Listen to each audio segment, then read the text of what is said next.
সরকারি চাকরির প্রথম ও দ্বিতীয় শ্রেণীতে মুক্তিযুদ্ধ কোটা পদ্ধতি বাতিলের সিদ্ধান্ত অবৈধ ঘোষণা করে হাইকোর্টের দেওয়া রায়ের উপর 4 সপ্তাহের জন্য স্থিতি অবস্থা জারি করেছে আপিল বিভাগ। একই সঙ্গে এ সময়ের মধ্যে রাষ্ট্রপক্ষ ও শিক্ষার্থীদের হাইকোর্টের রায়ের বিরুদ্ধে লিভ টু আপিল করতে পারবেন বলে বলেছেন আদালত।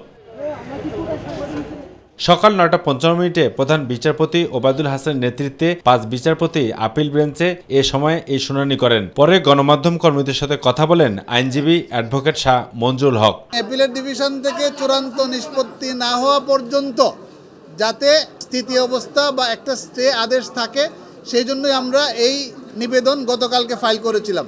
18 সাল থেকে যেভাবে নিয়োগ প্রক্রিয়া চলে আসছিল সেই নিয়োগ প্রক্রিয়া চলতে থাকবে।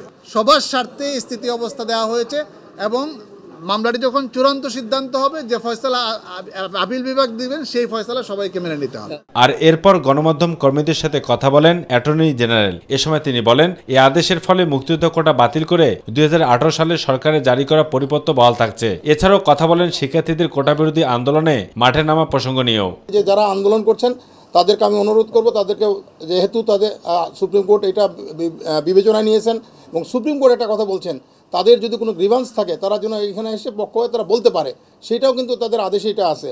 অতএব এখন আর কোনো যৌক্তিক তাদের কোনো কারণ নেই, তারা অবশ্যই এটা বন্ধ করে তাদের অবস্থানে ফিরে যাওয়া উচিত, কারণ তাদের কোনো আন্দোলন আর করার এবং জনদুর্ভোগ বাড়ানোর কোনো যৌক্তিক কারণ এখন আর নাই।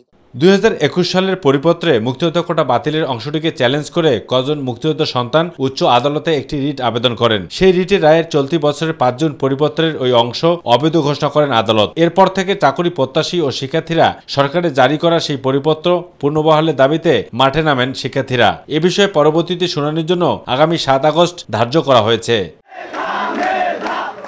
আবু সৈয়দ অপু, মাই টিভি, ঢাকা।